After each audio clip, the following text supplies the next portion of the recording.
We now have a very interesting talk. Our next speaker is Dr. Nikhil Joshi. Dr. Joshi is a scientist, entrepreneur, and founder of LIFEL.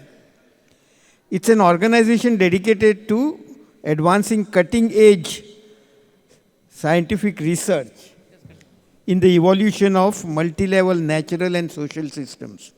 So he looks at natural systems and see what is its implication to social systems. Very interesting thing that I also am trying to understand. His work explores the foundations of socio-economic organizations within the broader framework of evolution of living systems. He holds PhD from Medical College of Virginia, and then additionally he is an alumnus of Entrepreneurship Development Program at MIT, Sloan School of Management, and the ISB Kellogg Global Advanced Management Programs. What he's going to talk about is how science and digital technologies are creating a new bio-waste revolution. I'm sure you know bio-waste issues. It's there for many years with us, but I think it requires maybe next level of leap and inflection point through science and digital technologies, and that's what Dr. Joshi would be talking. Can I invite Dr. Joshi to come up? So, less than 15 minutes, if you can. We are already up time. So good afternoon, everyone. While we wait to sort out these technical problems over here, I'd like to talk a little bit about the challenge that we're facing and what we're working on. The organization that I represent is a very unusual organization in the sense that we bring in very deep science with scientists spread across the world. We bring in very deep science and an understanding of how living systems are organized. Once you understand how living systems are organized, it completely changes our paradigm of organization from one which is currently a top-down organization to one where we start understanding life zone strategies to create organizations and ecosystems that are growth-oriented, that are development-oriented, and which integrate sustainability into it. So learning from LIFE's 4 billion years of experience in organization design, we start looking at our long-standing problems like aligning ecosystems and economics and things like that. So that is the organization of LIFEL. My talk today is that over the last 100 years, we've really built a phenomenal supply chain of farm to plate. And this is a supply chain that delivers food to us when we need it, where we need it, what is needed. And now we can also order it within 10 minutes on the phone. So think about, this is perhaps the best time for humanity as far as food supply chains and availability of foods are concerned. But having seen some success over there, we're faced with an even bigger problem. And the bigger problem is taking some 6 trillion kilograms of food which is produced or agricultural production that is produced, which eventually becomes bio-waste or toilet waste. Taking all of that back to the farms. And because we failed so miserably in that, it is having a devastating effect on our soil health. And like Mayankji mentioned during these presentations and during this panel, that the carbon levels in the soil are getting depleted. The technologies to create this plate-to-farm reverse marketplace exist. And if the technologies exist, why is it that we are not able to close the loop? So the talk today is about 3 things. I'll talk about the real reasons why we are not able to make progress on that, the problem. Some innovative solutions to that. And for everyone else in this room who are entrepreneurs, investors, mentors, educators, this I'll present phenomenal new opportunities. I would say a feast of opportunities in creating the first plate-to-farm reverse marketplace. So why are we not able to solve this problem? The answer actually lies in this gourmet meal that you see here. So last year, I was invited to a friend's 50th birthday party, and it was a Michelin star dinner that he had organized. It was a fantastic dinner with a fantastic price. The dinner was priced at 450 euros per head. And I thought it was outrageous, right? But come to think about it the other way around, that it is this price at the table that is paying for this entire gourmet supply chain that brings the food from the farms, from the organic farmers, to the packers, to the cold chain, the Michelin star chefs, and bringing it up onto the table in a French chateau, right, to be enjoyed. Without this value on the table, this entire supply chain just cannot exist. So now what happens to this gourmet meal the next day morning when it hits the pot? Its value becomes zero, absolutely zilch. Now, this is a huge problem because if the toilet waste and bio-waste has no value, what do you do to it?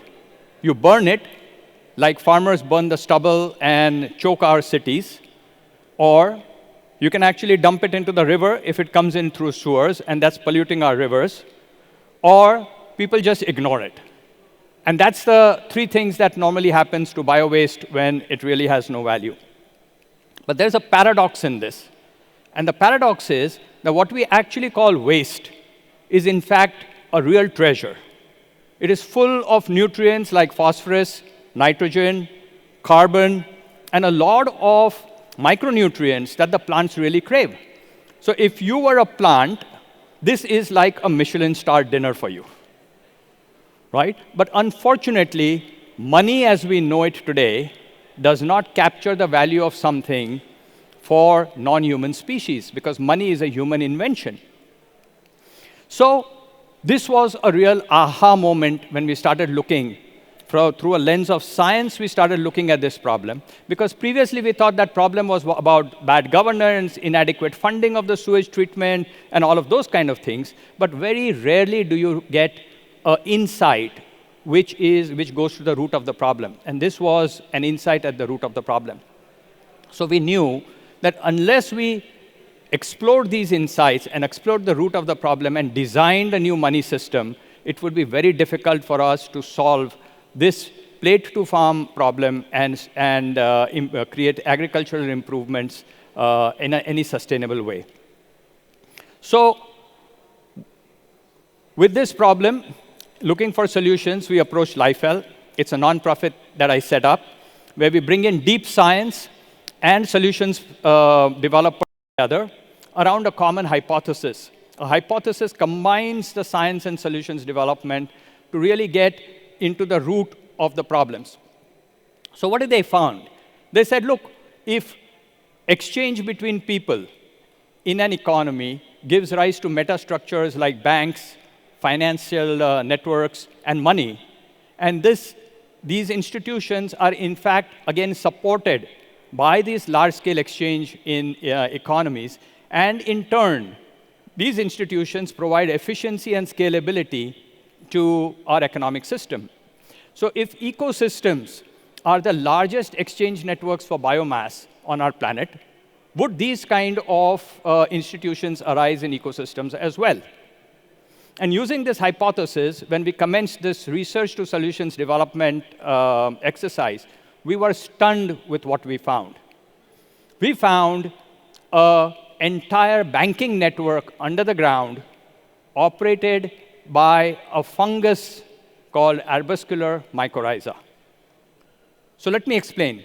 So when a plant takes root in the soil, we say, OK, now the plant has taken root. But what it's actually doing is it's connecting to this large fungal network, which connects to all the plants in the neighborhood.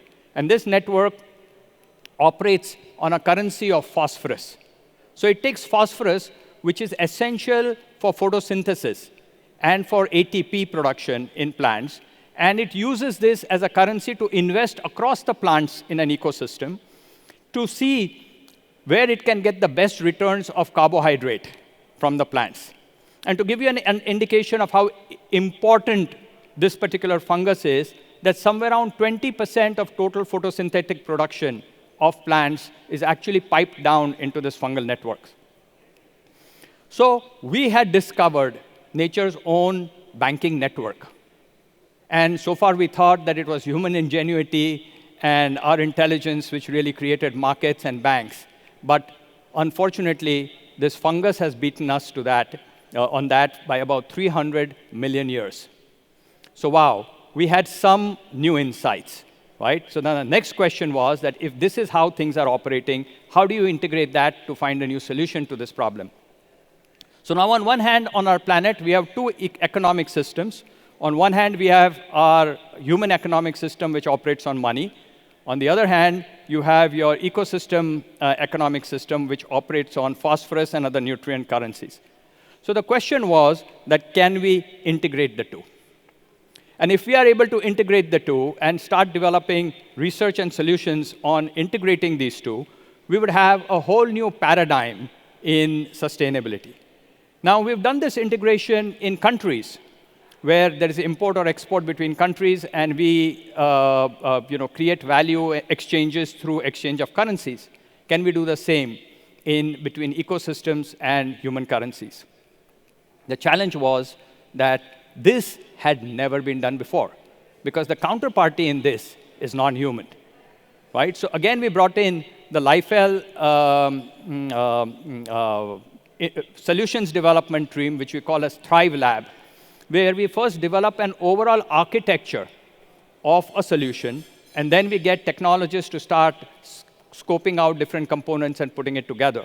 So after a lot of debate and ideation, we came up with an outline of a solution. So think about it. Subhash, a small farmer in a rural area, dispatches, say, 10 tons of tomatoes from his farm. Okay? What would happen is that the nutrients in that 10 tons of tomatoes, in terms of nutrient currencies like phosphorus and nitrogen and others, would be measured. And what we would do is, on a blockchain, his farm would get credited with that much of nutrient currency value. When a nearby biowaste processor deposits biowaste of equivalent nutrient value at the farm, the transaction is closed, and a new blockchain currency is generated, which we call as O-coin. So generating that blockchain currency allows us to now pay the farmer, to pay the biomass processor, and this blockchain currency is then exchangeable for Indian rupees on a cryptocurrency market. Think about it. For the first time, we had an entire new business model to convert shit into cash flows. Right? And this was, again, very exciting. Now think about the impact of this. The first impact of this is that now we have value for bio-waste at the farm end, and this can pay for the entire reverse supply chain, from waste collectors to processors to logistics companies to vendors who are selling it to the farm. And now we can have this farm receiving the bio-waste, organic bio-waste, much more easily. Second, this is going to tremendously improve our soil health, because it's going to get all the nutrients back to the farm. And third is that this will create millions of new jobs in entrepreneurship, in technologies, in solutions, and all of that to support this reverse marketplace from plate to farm. On the environmental side,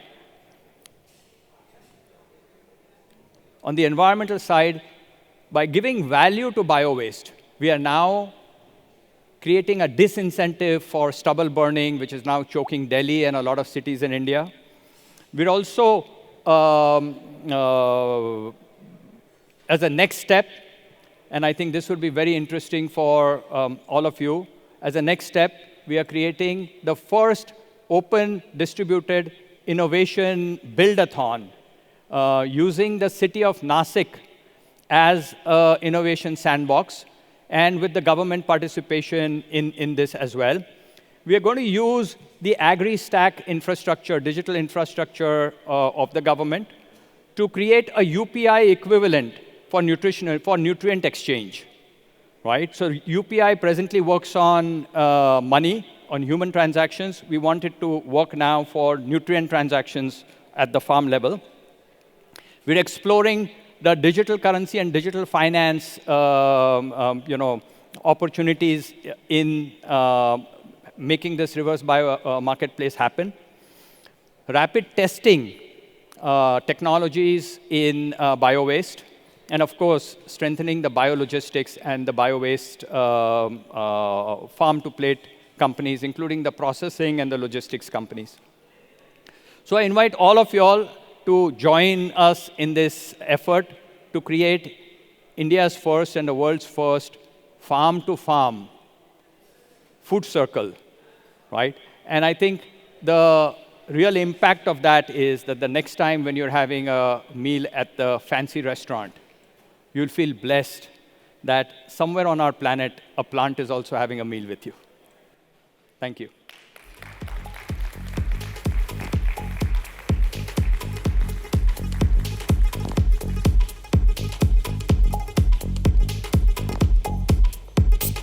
If you'd like to connect with us, I have this, and I'm open to questions, yeah. Yeah. And the major issue we are overlooking is, I recall, I ran a Pan-IIT session in 2009. I had a couple of professors from Johns Hopkins on my session, and they said, oh, I will tell you, I'll give you a serious answer on how to solve the water and food issues in India. All we needed to do was switch the eating habits from wheat to rice of North and South. When that kind of a cultural change is that hard, just imagine this. That is my question for you. Actually, the opportunities that we see is, all the opportunities that exist ahead of us are in transformation. And I think whenever we think in terms of transformation, the value creation is much, much higher than what you do in incremental movements. And typically, like you're seeing now, that this entire talk about moving away from wheat and rice to millets, or this transition that you're looking in food habits, when it happens on a mass scale, you really have the multiplier effects, right? And I think that is the power of these kind of innovations, to be completely disruptive and really transition our societies from being at conflict with nature to start working with nature, right? Where millions of people can actually be now employed to restore and regenerate our soil systems. Thank you.